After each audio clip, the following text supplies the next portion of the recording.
کہ اس میں تھوڑا سا ٹائم شاید اب مزید لگے، لیکن یہ کٹیل نہیں ہوگا، کیونکہ جو انڈین پرائم منسٹر کی وزٹ تھی پاکستان میں، اور جو پرائم منسٹر پاکستان کو انہوں نے جو باتیں کہیں، وہ میں سمجھتا ہوں کہ یہ لگ رہا تھا کہ وہ نیو بگننگ چاہتے ہیں، اور نیبر ہونے کے حوالے سے، اس ریجن کے پیس کے حوالے سے، پاکستان کی عوام کی بہتری کے حوالے سے، پاکستان کی اکنامک ڈائریکشن کو بہتر لے جانے کے حوالے سے، ہمیں جب تک اس مینس کو، ٹیررزم کا جو ہے، اور جو ہمارے سیکیورٹی ایشوز ہیں، اگر ہم اس کو ہینڈل نہیں کریں گے تو ہمارا جو ٹرو پوٹینشل ہے پاکستان کا، اس کو ہم اچیو نہیں کر سکتے۔ تو پاکستان کی جو نیک نیتی ہے وہ سامنے ہے۔ پاکستان نے، وزیر اعظم صاحب نے کل یہ بھی فیصلہ کیا ہے کہ ایک ٹیم کی تشکیل دی ہے، آپ نے اس کی بھی کمپوزیشن دیکھ لی ہوگی، وہ کراس انسٹیٹیوشن سے ہے، ہماری پاکستان کی کریڈیبل سارے ادارے اس میں موجود ہیں، اور اس ٹیم کو یہ بھی آتھورائز کر دیا گیا ہے کہ آپ کو مزید تفصیل لینے کے لیے، اس کیس کو آگے لے کے جانے کے لیے، اس انویسٹیگیشن کو، تو یہ جو ایک اسپیشل انویسٹیگیشن ٹیم ہے SIT، آپ کو انڈیا کی وزٹ کی ضرورت ہو تو آپ وہ بھی کریں۔ ڈاکٹر صاحب، یہ کائنڈ آف جو مشترکہ تحقیقات ہوگی، آپ کو لگتا ہے کہ یہ جیسی ہی آگے بڑھے گی، اس کے ساتھ ہی پھر جو تعلقات کا عمل ہے، جو دسمبر کے آخری ہفتے کی فضا تھی، وہ بحال ہو جائے گی؟ ایک تو یہ جوائنٹ انویسٹیگیشن نہیں ہے، بائی دی وے، یہ ہماری اسپیشل انویسٹیگیشن ٹیم جو پاکستان کی ٹیم ہے، اور ان کو جو چیزیں وہاں سے مزید اپنے کام کے لیے چاہیے ہوں گی، یہ جب وزٹ، جو پرپوز وزٹ ہے، اگر انہوں نے ضروری سمجھا تو ان کو وزیر اعظم صاحب نے آتھورائز کیا ہے، اگر یہ وہاں جائیں گے اور ان کو جو چیزیں درکار ہیں، یہ اپنا ایک ڈیو پروسیس ہے نا جی، انویسٹیگیشن کا اور ویریفیکیشن کا، اب تو فرانزک ویریفیکیشن کی چیزوں کی کئی ضرورت ہوتی ہے، تو وہ ہماری جو یعنی انٹینشن ہے، اور پاکستان نے جو ڈیمونسٹریٹ کیا ہے اپنی ٹرو گڈ ول اور اپنی انٹینشن کہ جی ہم وی مین بزنس، تو اس حوالے سے میں چاہتا ہوں کہ اس میں جو ڈیلے ہے وہ منیمم ہو، تاکہ معاملہ جو ہے کمپریہنسو ڈائلاگ کے آگے چلے، اور جتنے ہمارے مسائل ہیں اس کو ہم جلدی سے جلدی اپنا پروسیس شروع کر چکے۔ مجھے امید ہے کہ یہ تمام جو ابھی اس وقت ایکشنز ہو رہے ہیں، اس کا مثبت انشاءاللہ نتیجہ نکلے گا۔ بالکل ٹھیک۔ ڈاکٹر صاحب، ایک اور چیز جس میں آپ پھر براہ راست آپ کا اثر ہے، آپ اس میں شامل ہیں، جو سعودی عرب اور ایران کے درمیان ٹینشن ہوئی، اور اس حوالے سے پھر پاکستان پہ جو دباؤ آیا، پھر حالیہ دنوں میں جو سعودی زوما مسلسل پاکستان آئے ہیں، اہم ترین سعودی لوگ جو پاکستان، شخصیات پاکستان تشریف لائی ہیں، یہ بتائیے اس موقع پہ آپ نے اب سے 2 روز قبل یہ بھی کہا کہ پاکستان اور چین کے درمیان جیسے اقتصادی راہداری کا ایک بہت بڑا اقتصادی منصوبہ ہے، اس طرح کا ایک منصوبہ، معاشی منصوبہ سعودی عرب کے ساتھ بھی زیر غور ہے، اور حالیہ دنوں میں اس پر کوئی پیش رفت بھی ہوئی ہے، اس کی کچھ تفصیل آپ بتائیں گے؟ ہم کئی سالوں سے کوشش کر رہے تھے، تو چائنا ہمارا بہترین دوست ہے، اور وہ سمندر سے گہرا اور پہاڑوں سے بلند اور شہد سے میٹھا کہا جاتا ہے دوست، تو انہوں نے پھر پاکستان کے لیے ایک $46 ارب کا پیکج پچھلے سال اس کا فیصلہ کیا کہ ہم پاکستان میں انویسٹمنٹ کریں گے۔ یہ کوئی گفٹ نہیں ہے، اور اس میں بلک جو ہے وہ پرائیویٹ سیکٹر میں ہے، یہ اچھی بات ہے، اس میں ٹرانسپیرنسی کو بھی انشور کر سکتے ہیں، اس میں ایفیشنسی بھی بہتر ہوگی۔ تو یہ چائنا کے بعد اب دوسرے ممالک پاکستان کی طرف دیکھ رہے ہیں۔ سعودی عربیہ، میری ان سے پچھلے چند مہینے میں کافی ڈسکشنز ہو چکی ہیں، ان کے جو ریلیونٹ منسٹرز ہیں سعودی پبلک فنڈ کے، اور جو اکنامک میٹرز کے جو ڈیل کرتے ہیں، یا ان کی جو ٹاپ ہرارکی کا آتھورائزڈ منسٹرز ہیں، ابھی بھی 2 آئے تھے، آپ کو پتہ ہے، ان کے ساتھ میری میٹنگ ہوئی۔ پچھلے ہفتے، ایک ہفتہ پہلے اسسٹنٹ ڈیفنس منسٹر آئے تھے، ان کے ساتھ ایک منسٹر آئے تھے، میٹنگ ہوئی۔ وہ اپنا انٹرسٹ اب پاکستان میں اب انہوں نے ڈیمونسٹریٹ کیا ہے کہ آپ کی اکانومی ماشاءاللہ بہتر ہو رہی ہے، ہم چاہیں گے کہ ہم پاکستان میں ہم بھی انویسٹ کریں، اور انہوں نے مثلا ان کے جو ایریاز آف ایکسپرٹیز ہیں سعودیہ کے، انہوں نے petro chemical complex, refinery, energy کی طرف، گیس پائپ لائن کے حوالے سے ہم نے کئی پروجیکٹس ڈسکس کیے ہیں۔ یہ پازیٹیو شروعات ہیں۔ سی پیک کو بھی آلموسٹ 8-9 مہینے لگے تھے بات چیت میں، اور جب ٹرانسلیٹ ہوا تو ادھر بھی ہم اب فاسٹ ٹریک پہ ان کے ساتھ کام کریں گے۔ تو اب دوسرے ممالک پاکستان کی طرف دیکھ رہے ہیں۔ میری ریسنٹلی کویت میں بھی وزٹ ہوئی ہے، وہاں 40 ملکوں کے فائنانس منسٹرز اور ان کے سینٹرل بینک کے گورنرز تھے، ایک دن کی گلوبل اسلامک کانفرنس تھی، وہاں بھی انہوں نے جو Kuwaiti deputy prime minister finance minister ہیں انہوں نے بھی کافی کین انٹرسٹ شو کیا ہے. یہ ممالک اب پاکستان کی طرف دیکھ رہے ہیں, اور جیٹرو جو اتنا ایکسپیرینس ادارہ ہے جاپان کا, جب وہ کہتا ہے کہ Pakistan is likely to be second choices place for foreign direct investment, تو it means a lot. Doctor صاحب, آپ جو حکومت کے سیاسی مسائل ہوتے ہیں, کلیدی سیاسی مسائل, اس میں بھی آپ ہی کافی بڑا رول پلے کرتے ہیں. ایم کیو ایم کے ساتھ اس وقت حکومت کی, پاکستان مسلم لیگ نون کی قرابت کی کیا پوزیشن ہے؟ کیا آپ کے رابطوں کا کیا احوال ہے؟ کوئی ایسی جماعت نہیں ہے خان صاحب کہ جس میں 100% فرشتے ہیں یا 100% غلط لوگ ہیں, یہ ہم سب کو پتہ ہے. تو بات یہ ہے کہ جو اچھا ایلیمنٹ ہے, جو اچھے لوگ ہیں, اور جو یہ پولیٹیکل سٹیبلٹی کے لیے, اکنامک سٹیبلٹی لنکڈ ہے, اس کے لیے ہمیں سب کو آن بورڈ رکھنا ہے, چاہے وہ چھوٹی جماعت ہے, بڑی جماعت ہے. اسی اسپرٹ کے ساتھ ہم نے ان کے استعفوں کو, جو کہ فلاٹ تھے, میں پہلے دن سے کہہ رہا تھا دنیا ایک طرف تھی اور میں 2 گھنٹے بعد ایک طرف تھا, لیکن آخر میں اللہ تعالیٰ کے فضل و کرم سے ثابت ہو گیا کہ میری ورشن ٹھیک تھی اور ان کے استعفے جو تھے وہ ہو گئے, ختم ہو گئے, انفرکچرز ہو گئے. آج میں سمجھتا ہوں کہ آج بھی ہماری تمام جماعتوں کے ساتھ ریگارڈلیس کہ ان کا ریئیکشن یا نیگیٹو ہو یا پازیٹو, ہم چاہتے ہیں. اور آپ نے دیکھا کہ وزیر اعظم نواز شریف کا تو یہ ایک پریفرڈ روٹ ہے کہ تمام کو ساتھ لے کے چلیں. تمام کی ایشوز کے اوپر آل پارٹیز کانفرنسز ہوئی ہیں, وہ اے پی سی کا واقعہ ہو, وہ ٹیررزم کا حوالہ ہو, وہ سی پیک ہو, وہ ضرب عضب کا شروع کرنا ہو, وہ آئینی ترامیم ہو. مسلم لیگ نون میاں نواز شریف صاحب کی لیڈرشپ میں اس ریکنسیلیٹری نیشنل انٹرسٹ کو ہے. یہ فرمائیے گا کہ ایم کیو ایم ہم سے کہتی ہے, کل بھی فاروق ستار صاحب نے کہا کہ الطاف حسین صاحب کا میڈیا بلیک آؤٹ کا بہت اہم معاملہ ہے. آپ نے یقین دہانی کرائی ہے ایم کیو ایم کو کہ لاہور ہائی کورٹ میں یا کسی بھی عدالت میں یہ موقف آئے گا تو حکومت الطاف حسین صاحب کے میڈیا بلیک آؤٹ کی مخالفت کرے گی؟ دیکھیں, آپ کو تو قانون میں سپورٹ یا نہ سپورٹ کی تو بات ہی نہیں ہے. قانون کے مطابق عدالتیں فیصلے کرتی ہیں, اور آگے بھی جو عدالت کا حکم ہے جس کی وجہ سے یہ پابندی لگی ہوئی, آپ کو بھی معلوم ہے کہ اس میں جو کانٹینٹس تھے اس وجہ سے ہوا تھا. اور پھر انہوں نے, جہاں تک میں اس کیس کو فالو کر رہا ہوں, چونکہ یہ سب جوڈس میٹر ہے, میں ذرا کوشش کروں گا کہ اس میں منیمم بات کروں, لیکن انہوں نے پھر ایک انڈرٹیکنگ مانگی تھی,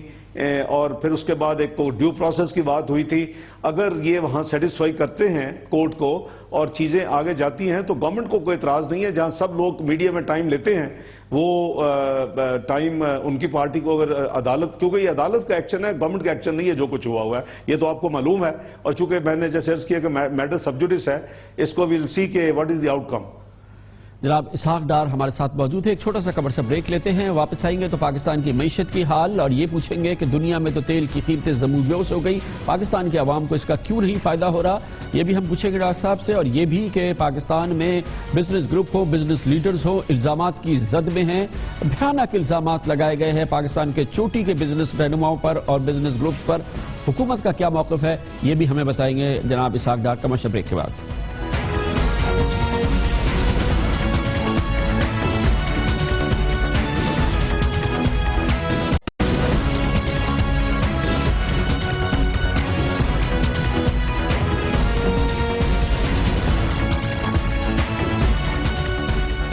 ویلکم بیک. وزیر اعظم جناب نواز شریف کے قریب ترین معاون, پاکستان کے وزیر خزانہ اور پاکستان مسلم لیگ نون کے انتہائی اہم سینئر رہنما جناب اسحاق ڈار ہمارے ساتھ کمرشل بریک سے پہلے تھے. ہم نے قومی معاملات پہ جن پہ جناب اسحاق ڈار کی بھرپور معلومات اور اثر ہے ان سے بات کی, اور اب معیشت اور کاروبار. بہت بہت شکریہ ڈار صاحب. یہ بھی اب بتا دیجئے نا کہ جب سن 2014 میں تیل کی قیمتیں عالمی منڈی میں $115 فی بیرل تھی, آج یہ تقریباً $27 فی بیرل ہے عرب لائٹ جس میں ہم ڈیل کرتے ہیں. کتنی سیونگ کی ہے حکومت پاکستان نے, آپ کی وزارت خزانہ نے؟ خان صاحب, اس کے 2 ڈائمنشنز ہیں کہ جب $117 تھا تو ہم سیل ٹیکس 17% چونکہ لیتے ہیں تو گورنمنٹ کو قریباً $20 پر بیرل ملتا تھا. جب وہ $30 ہوگا تو ظاہر ہے کہ $5 ملے گا. اسی وجہ سے آپ نے دیکھا کہ آپ بات سنتے ہوں گے اپوزیشن کی کہ جی انہوں نے 20% کر دیا, فلاں آئٹم پہ 24 کر دیا, فلاں پہ 40 کر دیا. تو آج بھی ہمیں ایک طرف تو آپ کو کرنٹ اکاؤنٹ پہ ڈیفینیٹلی ہیلپ ملتی ہے کہ آپ کے ملک سے ڈالر کم جاتے ہیں, کیونکہ یہ گورنمنٹ نہ تیل خریدتی ہے نہ بیچتی ہے. یہ پرائیویٹ کمپنیز یا گورنمنٹ کی جو ادارے ہیں, پی ایس او یا اس طرح کے, ان کی اپنی بیلنس شیٹس ہیں. They are corporate entities, you know کہ پرائیویٹ سیکٹر کے لوگوں کے شیئرز بھی ہیں اور اونرشپ بھی ہے. اس میں بیسیکلی گورنمنٹ کا جو ریونیو اینگل ہوتا ہے اس اینگل سے تو ہمیں آبویسلی ٹیکسز کا نقصان ہوتا ہے, اسی وجہ سے ہمیں پرسنٹیج بڑھانی پڑتی ہے. آج بھی وہ ٹوٹل جو ریونیو 2014 میں آتا تھا وہ ریونیو آج نہیں آ رہا, ایک. دوسرا جو نیٹ پرائس ہے اس کا جو ڈیفرنشل ہوتا ہے وہ ہم پاس کر دیتے ہیں, کئی دفعہ کچھ بیلنس کرنا پڑتا ہے. پچھلے مہینے آپ نے دیکھا کہ یعنی 5 روپے کچھ پیسے ڈیزل میں کمی آ رہی تھی, لیکن پیٹرول میں قریباً 3 روپے کا اضافہ ہو رہا تھا. تو حکومت نے اس کو یعنی سٹیبلٹی کی خاطر کہا کہ پیٹرول میں بڑھاتے نہیں ہیں, جو بڑھانا ہے اوگرا نے جو کیلکولیٹ کرتا ہے ایکچوئل کاسٹنگ کیلکولیٹ کر کے آپ کو دیتا ہے, اور جو ڈیزل میں آ رہا ہے اس کو ہم 3 روپے کا پھر بھی ریلیف دے دیتے ہیں. تو یہ ایک بلینڈ مکس ہے جس میں کوشش کی جاتی ہے کہ عوام کو جتنی زیادہ یعنی ریلیف دی جا سکے وہ دی جانی چاہیے. ڈاکٹر صاحب آسان زبان میں بتا دینا کہ دیکھیں $117 تھا, اب ہو گیا $28. عوام کو تو اس ریشو سے فائدہ نہیں دیتے, اس سے آدھے ریشو سے تو دے دے. ابھی مارچ میں پھر قیمتوں کا تعین ہوگا, کیا خبر ہے آپ کے پاس, کیوں نہیں یہ کم کی جا رہی ہے قیمتیں پیٹرول کی؟ فروری مارچ میں مجھے کبھی امید ہے کہ انشاءاللہ مزید ریلیف گورنمنٹ پاس آن کرے گی. اور پچھلا جو مہینہ یعنی 1 جنوری سے بھی آپ نے دیکھا کہ مٹی کے تیل میں لائٹ اپنا جو ڈیزل آئل تھا اس میں ان میں 8 روپے سے زیادہ کی کمی ہوئی تھی, اور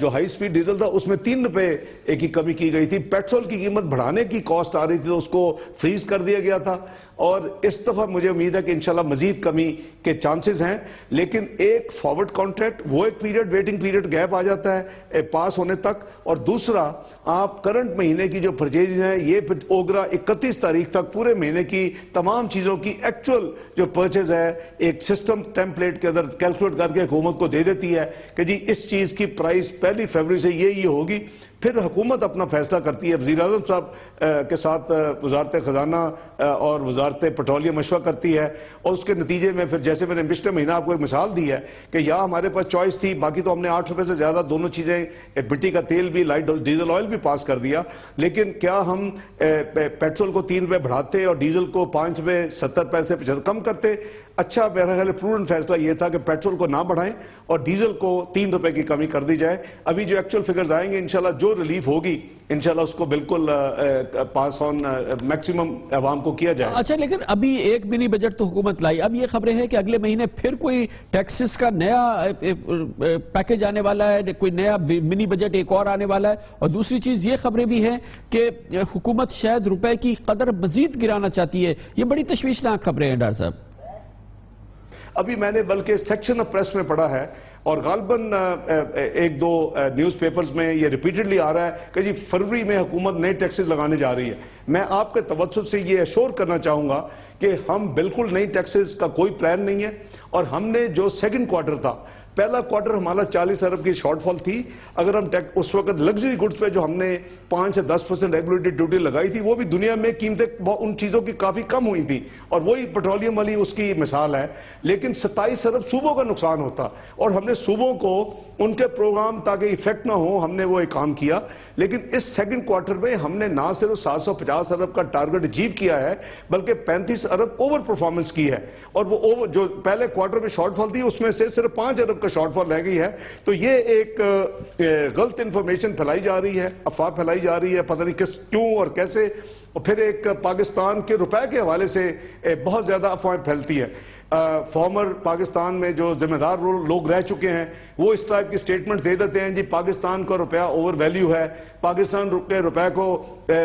کمزور ہونا چاہیے. خدا کے لیے پاکستان کی معیشت پہ رحم کریں اور فورن ایجنڈے پہ عمل مت کریں. فورن ایجنڈا تو ہمیشہ یہ رہا ہے, آپ جب ڈی ویلیوشن کرتے ہیں تو آپ کا جتنا ڈیٹ ہے, آپ کا اس وقت اگر 52 بلین ہے تو 1 روپے سے پاکستان کو 52 بلین کو نقصان ہو جاتا ہے. آپ روپوں میں ٹیکس کٹے کرتے ہیں, آپ ڈالر میں ٹیکس نہیں کٹے کرتے.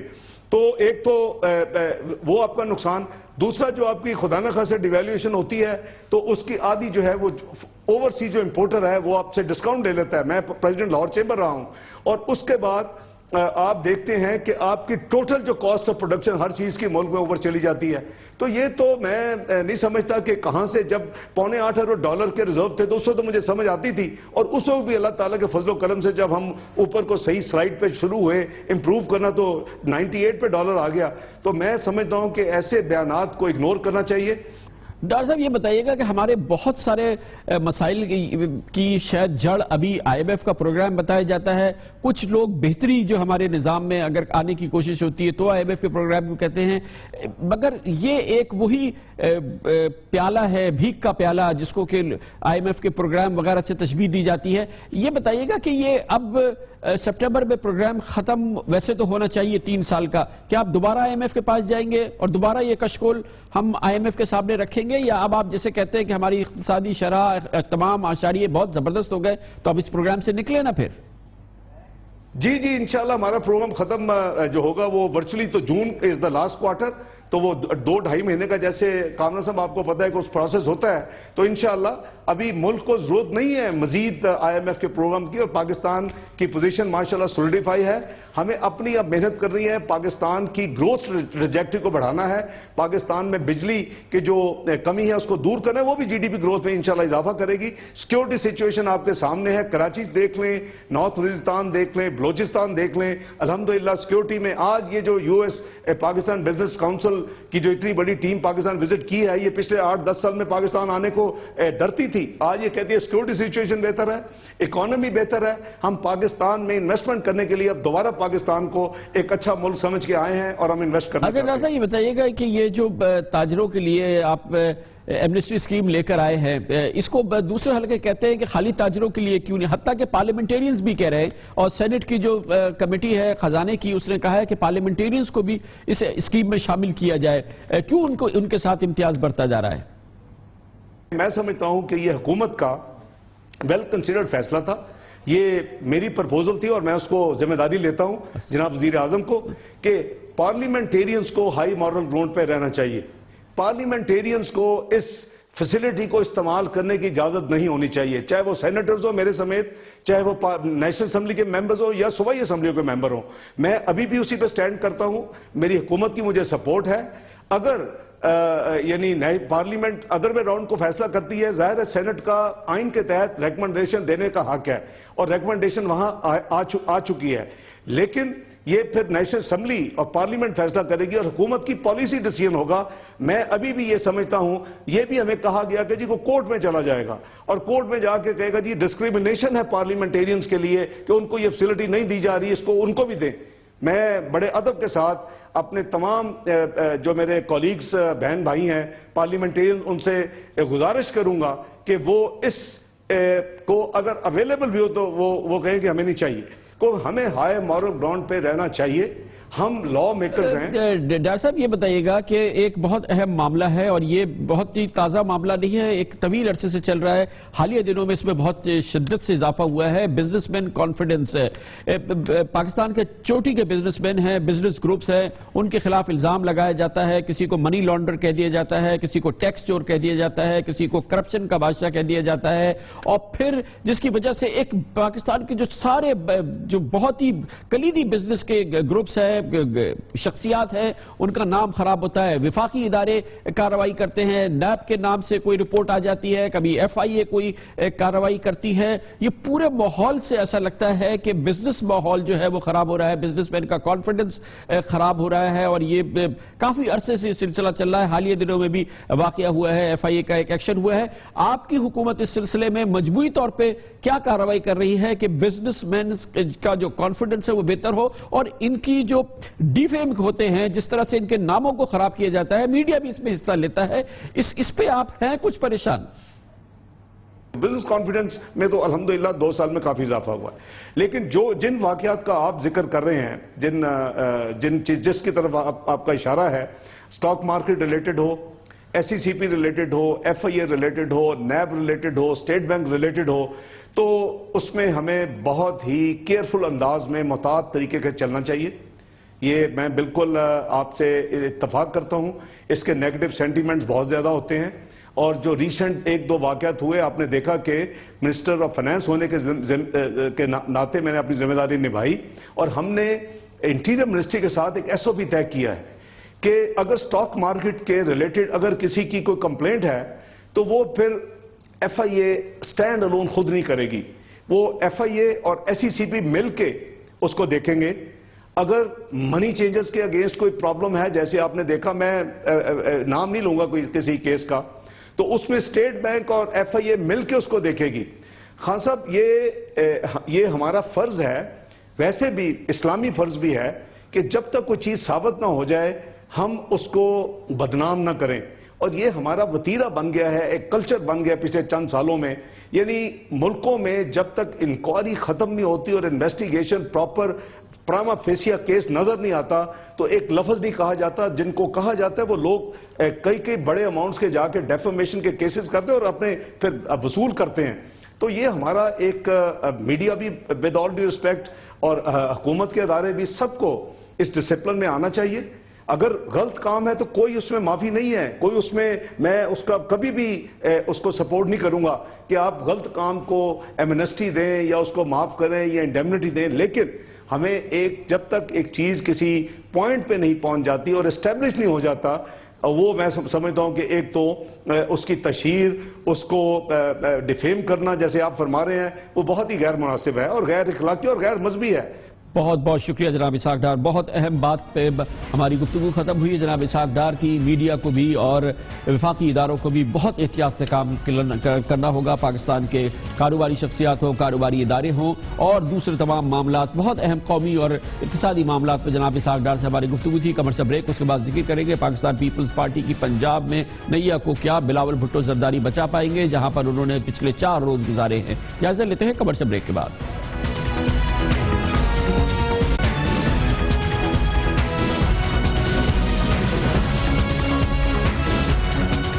اس پس منظر میں کہ پاکستان پیپلز پارٹی نے پنجاب میں بلدیاتی الیکشن میں صرف 2% نشستیں حاصل کری اور گزشتہ انتخابات میں قومی اسمبلی کی صرف 2 اور صوبائی اسمبلی کی 8 نشستیں حاصل کی, جس سے ثابت ہوا کہ پنجاب میں پاکستان پیپلز پارٹی عملاً ختم ہو گئی ہے. بلاول بھٹو زرداری اب لاہور میں تھے اس ہفتے, جہاں پر انہوں نے 4 روز گزارے اور بپتا سنی پاکستان پیپلز پارٹی والوں کی. واضح طور پہ لگتا تھا کہ پیپلز پارٹی کے رہنما ہوں, چوٹی کے یا بیچ کے رہنما, انہوں نے بلاول بھٹو زرداری کو کہا کہ پنجاب میں عملاً پیپلز پارٹی ختم ہو گئی ہے. بلاول بھٹو زرداری نے جواب میں کہا کہ پیپلز پارٹی کے دور اقتدار میں پنجاب کو 2 وزیر اعظم, 24 وفاقی وزراء دیے گئے تھے. بلدیاتی الیکشن کے نتائج کیا رہے؟ میں تو کبھی اقتدار میں نہیں رہا. پیپلز پارٹی کے دور حکومت میں اقتدار کے مزے لوٹنے والے کارکردگی کا جواب دے. انہوں نے پنجاب پیپلز پارٹی والوں سے کہا کہ پنجاب کے بلدیاتی الیکشن میں پیپلز پارٹی کی ناقص حکمت عملی کے ذمہ دار خود کو احتساب کے لیے پیش کرے اور پیپلز پارٹی کے معاملات کو میڈیا میں لانا اب برداشت نہیں کیا جائے گا. اب ایک دوسرے کی ٹانگیں کھینچنے کا سلسلہ بند کیا جائے. میں اب پارٹی کے رہنماؤں کی باتوں میں نہیں آؤں گا اور کارکنوں اور عوام سے براہ راست خود رابطہ کروں گا. پیپلز پارٹی کے رہنماؤں کا جواب شکوہ تھا کہ پارٹی, جناب منظور بھٹو نے کہا کہ وہ اپنا عہدہ چھوڑ دیں گے. منظور بھٹو نے یہ بھی کہا کہ قیادت کو پنجاب کے عوام میں آنا ہوگا, اجلاسوں سے کام نہیں بنے گا. فردوس عاشق اوان نے کہا کہ پیپلز پارٹی پنجاب میں مکمل طور پر ناکام ہو گئی ہے, جبکہ راجہ ریاض کا کہنا تھا کہ ضمنی بلدیاتی الیکشن میں کوئی پیپلز پارٹی کا ٹکٹ لینے کو تیار نہیں تھا. جبکہ افضل چن نے کہا تھا کہ پیپلز پارٹی ایک رہنما بشیر ریاض کے پارٹی مخالف کالم پہ ان کو شدید احتجاج ہے. اس اجلاس میں ہوا کیا, اس کی تفصیلات ہمیں بتائیں گی محترمہ فردوس عاشق اوان. بہت بہت شکریہ. فرمائیے گا, سنا ہے کہ بلاول صاحب نے بڑی بد اطمینانی کا اظہار کیا ہے, بہت زیادہ ان کو افسوس تھا اس ڈیزاسٹر پر. کیا کھل کے باتیں ہوئی ہیں؟ کچھ بتائیں نا ہمیں اس اجلاس کے بارے میں. دیکھیں, سب سے پہلی بات تو یہ تھی کہ پاکستان پیپلز پارٹی کی پنجاب کے اندر فرسٹ ایگزیکٹو میٹنگ تھی جس کو بلاول بھٹو زرداری نے چیئر کیا, اور ہمیں یہ خوشی ہے کہ انہوں نے پارٹی کے اندر ایک خود احتسابی کا عمل شروع کیا اور بلدیاتی الیکشنز میں جو پارٹی کی پرفارمنس رہی اس کو کھل کے ہم نے ڈیبیٹ کیا. جو میڈیا میں رپورٹنگ ہوئی وہ بہت حد تک مس رپورٹنگ ہوئی, کیونکہ انہوں نے جو کوسچنز تھے وہ تو میڈیا نے چلا دیے,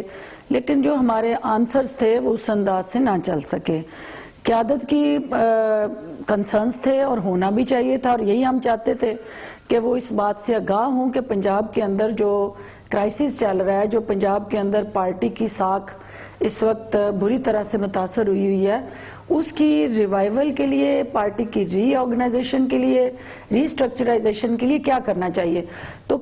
جو میٹنگ تھی وہ ایک بڑا اہم قدم تھا, مثبت قدم تھا. لیکن کوئی بدمزگی بھی ہوئی کیا اس دوران؟ کوئی بدمزگی بھی ہوئی فردوس عاشق اوان صاحبہ؟